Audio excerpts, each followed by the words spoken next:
someterse hasta que usted resuelva este asunto del señorío de Jesucristo. Acompáñenos. Le invito a abrir la palabra de Dios en Romanos capítulo 14, y en un momento empezaremos a leer en el versículo 7. Romanos capítulo 14. La autoridad del reino empieza cuando el rey es supremo. Todo hijo de Dios, cuando nace de nuevo, nace para ganar. Dios quiere que viva con autoridad, con la autoridad del reino. El mundo, la carne, el diablo no deben tener dominio sobre un hijo de Dios. Dios nos ha hecho reyes y sacerdotes, y la Biblia dice: mas a Dios gracias, el cual nos lleva siempre en triunfo en Cristo Jesús.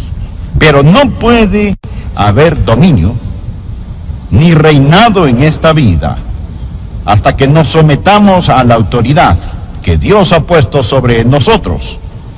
Y esta se resume en estas palabras: Jesús es Señor. Amén.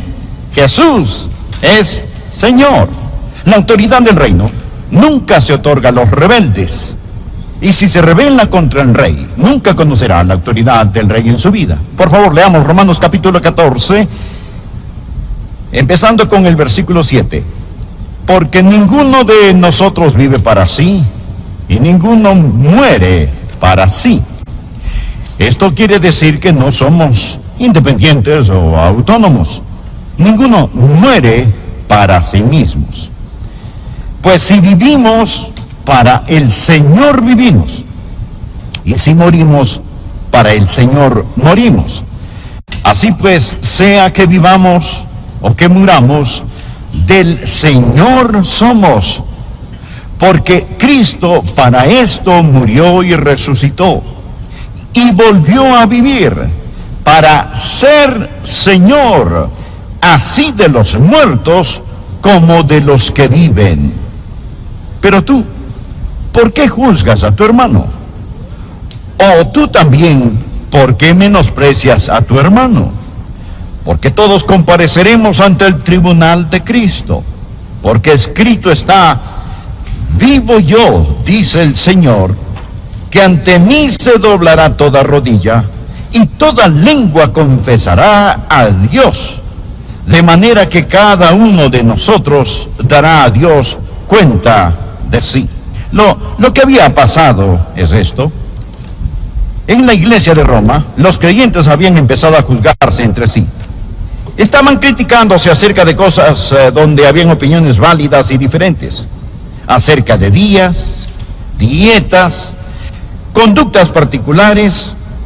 Y lo que el apóstol Pablo dijo en este capítulo que habla acerca de estas cosas que son dudosas fue lo siguiente: por favor, quiten su mirada de los demás, dejen de juzgar, dejen de criticarse entre sí. No es su opinión acerca de ellos la que cuenta, ni lo que ellos piensan de usted lo que cuenta. Recuerde esto: usted pertenece a Jesús. Él es Señor. Él es Señor. Es por eso que Él lo puso en medio de este pasaje. Una de las peores cosas que podría pasar en una iglesia es que quitemos nuestra mirada de Jesús y la pongamos en los demás. Amén. Jesús es Señor. Si vivimos o si morimos, pertenecemos a Jesucristo, porque Él murió y resucitó de nuevo, y por eso Él es Señor. ¿Qué significa la palabra Señor?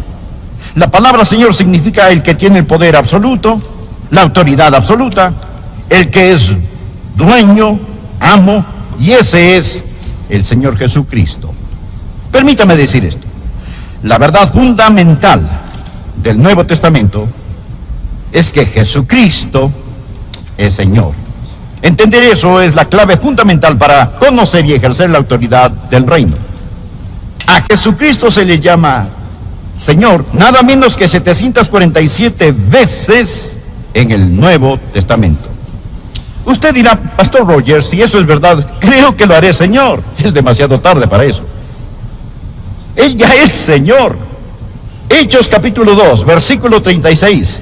Sepa pues ciertísimamente toda la casa de Israel, que a este Jesús, a quien vosotros crucificasteis, Dios le ha hecho Señor y Cristo. Usted no puede hacerlo Señor.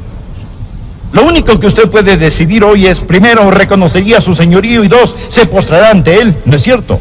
Él ya es Señor. Permítame hacer dos preguntas. La primera pregunta: ¿cree que Jesucristo es Señor? La segunda pregunta: ¿se ha entregado usted al señorío de Jesucristo? ¿Es Él Señor de todo lo que usted tiene y de todo lo que hace? ¿Es Él Señor de sus pensamientos? ¿Es el Señor de su lengua? ¿Es el Señor de su temperamento? ¿Es el Señor de su tiempo? ¿Es el Señor de su testimonio? ¿Es Él Señor? Ahora deseo que pensemos en tres cosas. En primer lugar, quiero que usted piense acerca de la demanda redentora de su señorío. Anótelo: la demanda redentora de su señorío. ¿Cómo afirma que es el Señor? Porque Él murió por nosotros. Mire el versículo 9. Porque Cristo para esto murió y resucitó y volvió a vivir, para ser Señor así de los muertos como de los que viven. Jesús murió para reclamarnos como Señor. Cuando Él murió por nosotros, estaba redimiéndonos, comprándonos. ¿Por qué es Él Señor? Versículo 9 dice: porque Él murió por nosotros. El sangriento Calvario dice que Él es Señor. Él lo ha comprado. Usted no se pertenece. Él lo redimió con la plata de sus lágrimas y el oro de su sangre. Permita que esta verdad entre en su corazón. Jesucristo lo compró a usted. Lo redimió a usted con su sangre. Y usted no tiene ningún derecho, escuche, no tiene ningún derecho en lo absoluto de hacerse llamar cristiano si Jesucristo no es Señor de su vida. Ningún derecho. Verá, usted se salva al creer que el Señor Jesucristo es Señor y entregarse a ese señorío. Romanos 10, versículos 9 y 10. Que si confesares con tu boca que Jesús es el Señor, y creyeres en tu corazón que Dios le levantó de los muertos, serás salvo. Porque con el corazón se cree para justicia, pero con la boca se confiesa para salvación. Hoy escuchamos tanto acerca de recibir a Cristo como su Salvador. ¿Sabía que eso no es lenguaje neotestamentario? La Biblia no habla acerca de recibir a Cristo como su Salvador. Él es Salvador. Usted recibe a Cristo, quien es también Señor.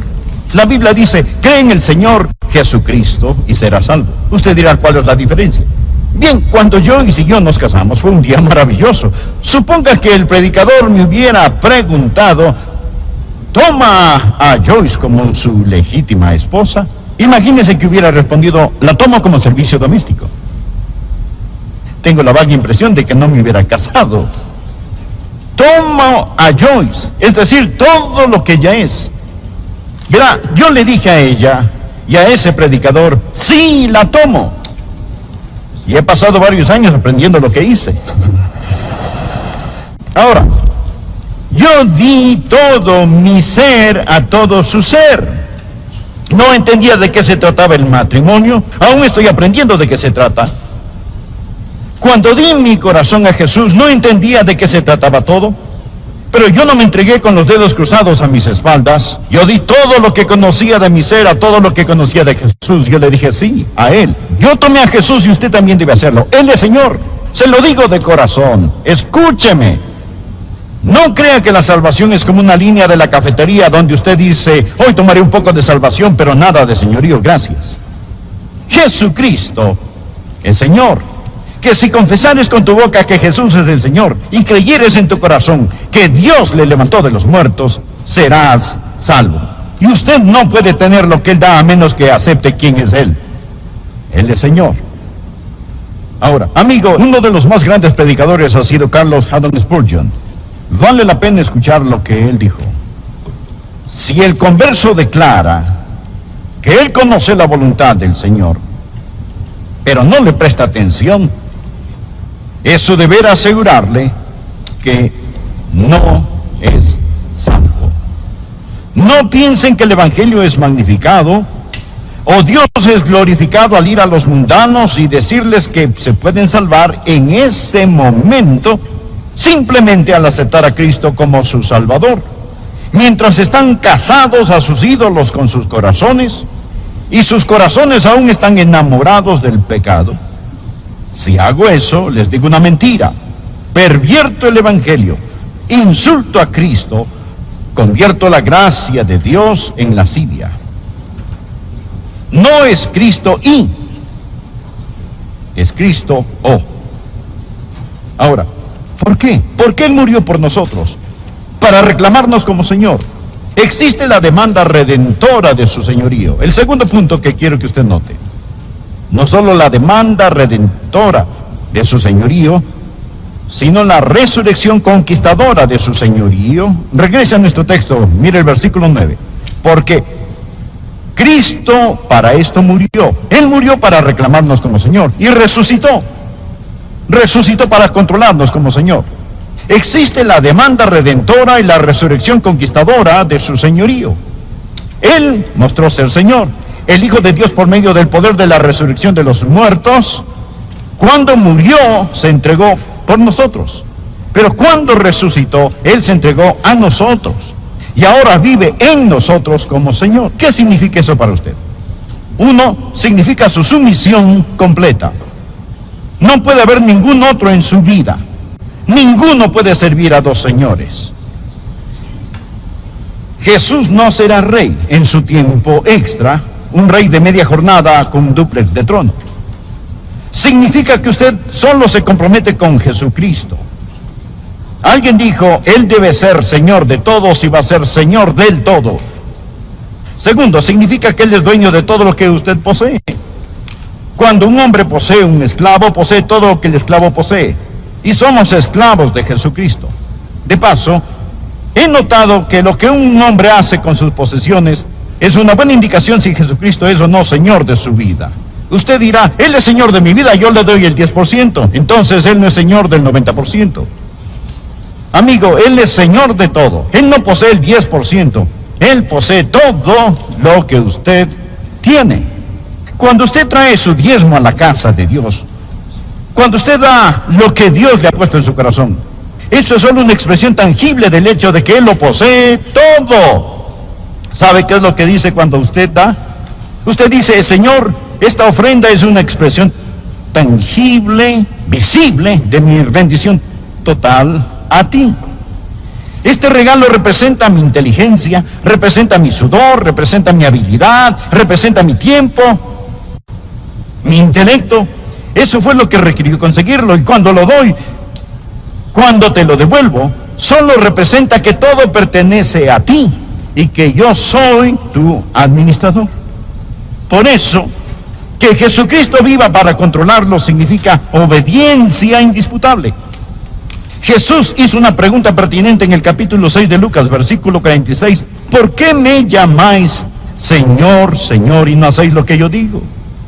Eso es una contradicción de términos, que quiero que vea. No solo existe la demanda redentora de su señorío y la resurrección conquistadora, sino también debe haber la confesión real de su señorío. Pablo continúa diciendo en este capítulo que llegará el día cuando todos nos arrodillaremos y confesaremos que es Señor. El verso 11, porque escrito está, vivo yo, dice el Señor, que ante mí se doblará toda rodilla y toda lengua confesará a Dios. Usted confesará a Cristo como Señor. Verá, si no lo hace en este mundo, lo hará en otro mundo. Ponga en su margen Filipenses 2, versículos del 9 al 11. Me fascina esto.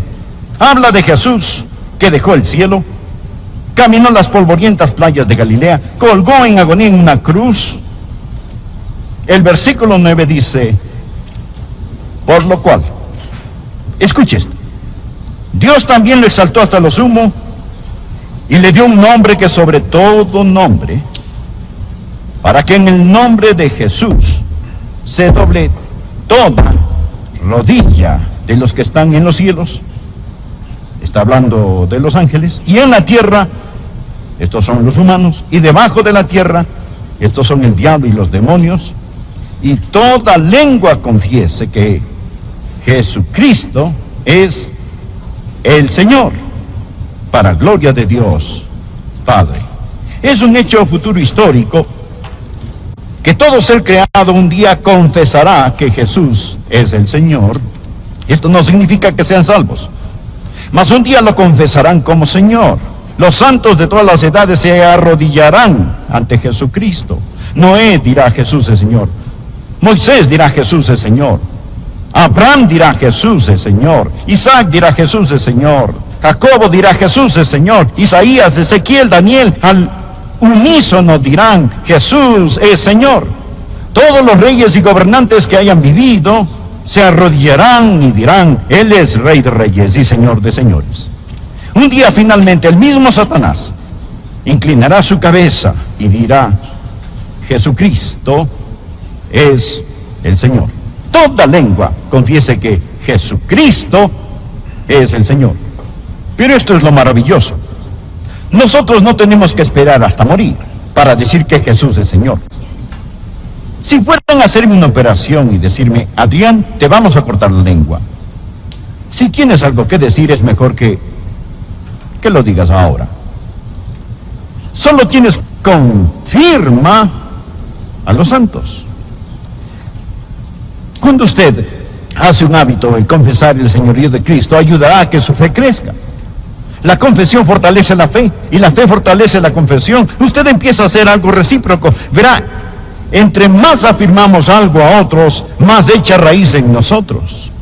No solo le ayudará para que su fe como santo crezca, sino que le ayudará para que su amor por el Señor Jesús crezca. Nosotros hablamos acerca de las cosas que amamos, y las cosas de las cuales hablamos tenemos que amar. Le diré qué más hará.